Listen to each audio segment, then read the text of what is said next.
வடபெண்ணை கரையில இருந்து சளுக்க சைன்யத்தோட பெரிய பகுதி வடமேற்கு திசையில வாதாபியை நோக்கி கிளம்புச்சு.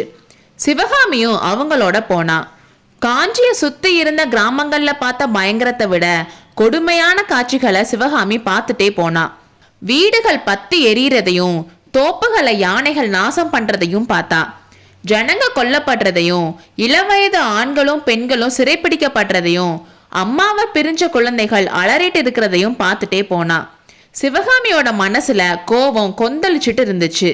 வாதாபி சக்கரவர்த்தியை மறுபடியும் பார்த்து இந்த மாதிரி கொடுமைகள் பண்ண வேண்டாம்னு கேட்கலான்னு நினைச்சா. அதுக்காக அவ பல தடவை முயற்சி பண்ணா.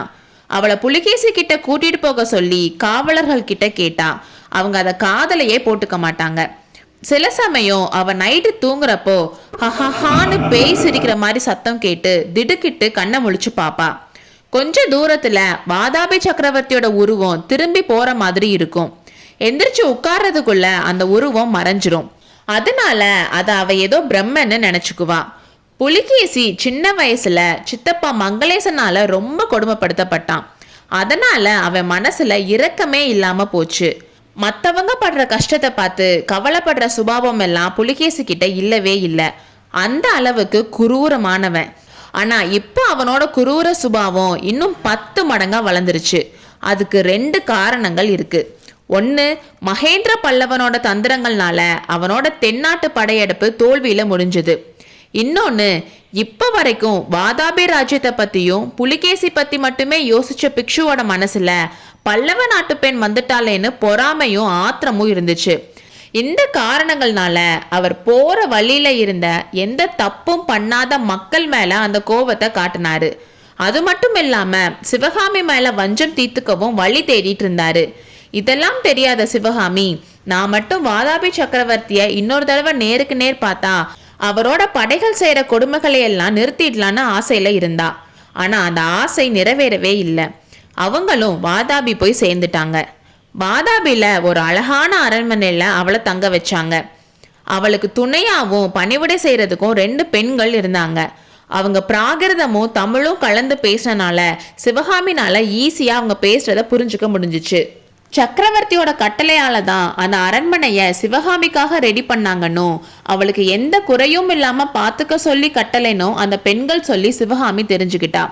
இதெல்லாம் அவ எதிர்பார்த்த மாதிரி தான் இருந்துச்சு. அதனால புலிகேசி சக்கரவர்த்தி நம்மளை பார்க்க அங்க கண்டிப்பா வருவார்னு சிவகாமி நினைச்சா.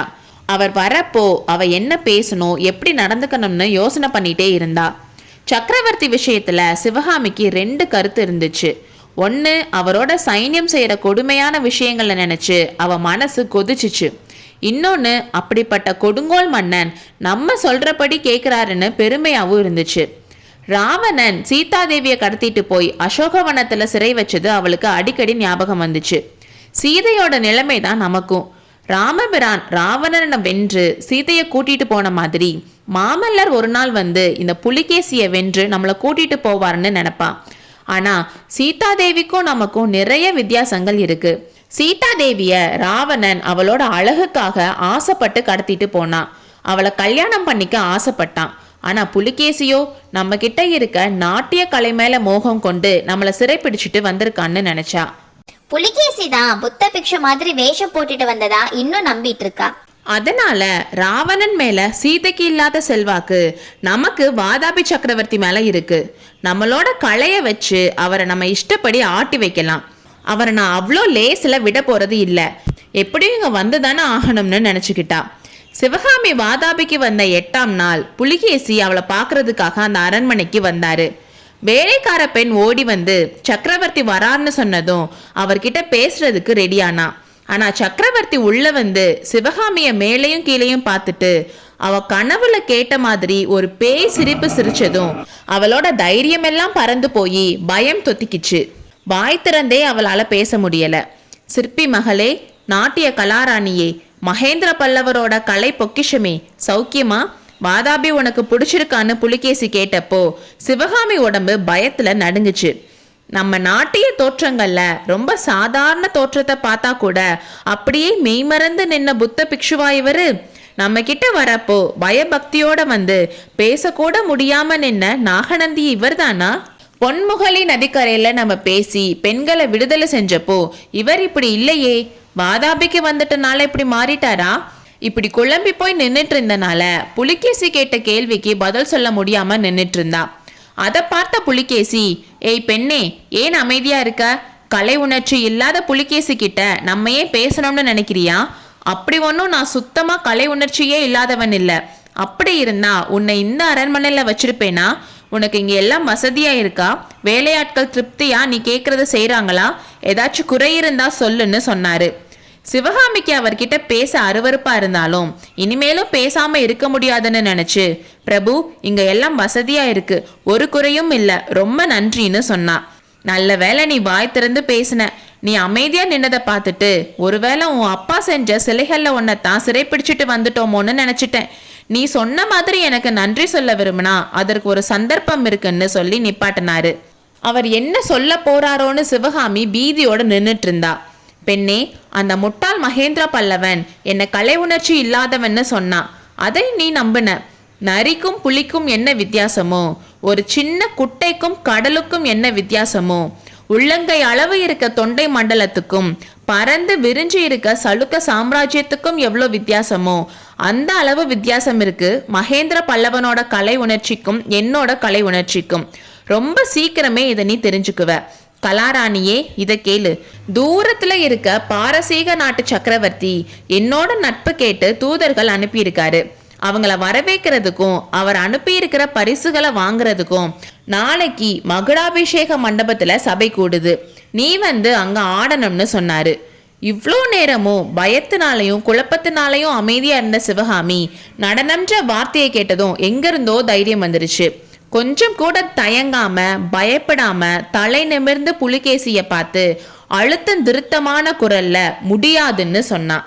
இதை கேட்டு புலிகேசி அவருக்கு வந்த கோவத்தை பல்ல கடிச்சுக்கிட்டு சமாளிச்சுக்கிட்டு, ஏன் இவ்வளோ கண்டிப்பா முடியாதுன்னு சொல்ற பெண்ணே, உனக்கு 3 நாள் டைம் கொடுக்குறேன், யோசிச்சு சொல்லுன்னு சொன்னாரு.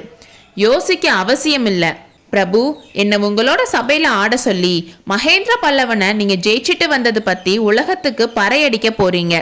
பல்லவ நாட்டில இருந்து கொண்டு வந்த அடிமை இவள்னு என்ன பார்த்து சொல்ல போறீங்க. உங்க திட்டம் எனக்கு தெரிஞ்சிருச்சு. நீங்க என்ன சிறைப்பிடிக்கலாம், என்னோட உடம்பத்தான் உங்களால அடிமைப்படுத்த முடியுமே தவிர என்கிட்ட இருக்க கலையை உங்களால அடிமைப்படுத்த முடியாது. அதிகாரத்துக்கு அடங்கி கட்டளைக்கு பயந்து நான் நடனமாட மாட்டேன்னு சொன்னான். இதை கேட்ட புலிகேசிக்கு கோபம் உச்சந்தலைக்கு ஏறிச்சு. அவ பேசி முடிச்சதும் மறுபடியும் ஒரு பேய் சிரிப்பு சிரிச்சாரு.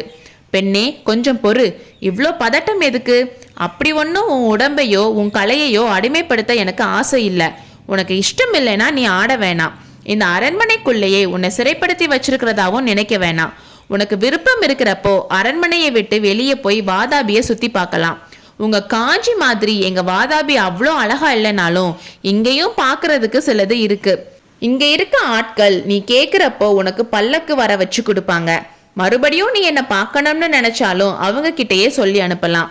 சிற்பி மகளே, நீ என்னோட அதிகாரத்துக்கு பயந்து நடனமாட வேணாம். உன் இஷ்டம் போல இங்க நீ இருக்கலாம்னு சொன்னாரு. இப்படி சொல்லிட்டு புலிகேசி சிவகாமிய உத்து பார்த்தாரு. அந்த பார்வையில அவ்வளோ வெறுப்பும் பழி வாங்குற உணர்வும் இருந்ததை சிவகாமி கவனிக்கல. அவ கீழே பார்த்து நின்னுட்டு இருந்தா. கொடுமைக்கும் கொடூரத்துக்கும் பேர் போன புலிகேசிய அவ ஜெயிச்சுட்டு தான் நினைச்சிட்டு இருந்தா. அன்னைக்கு சாயங்காலம் சிவகாமி ஊரை சுத்தி பார்க்கணும்னு சொல்லி பல்லக்கு கொண்டு வர சொன்னான். உன்னை இங்க சிறை வைக்கல, உன் இஷ்டப்படி வெளியே போயிட்டு வரலான்னு புலிகேசி சொன்னது அவ மனசுல நல்லா பதிஞ்சிருந்துச்சு. தன்னுடைய சுதந்திரத்தை அன்றே பரிசோதித்துவிட எண்ணி பல்லக்கில் ஏறிக்கொண்டு புறப்பட்டாள். அடுத்த அத்தியாயத்தில் சந்திப்போம்.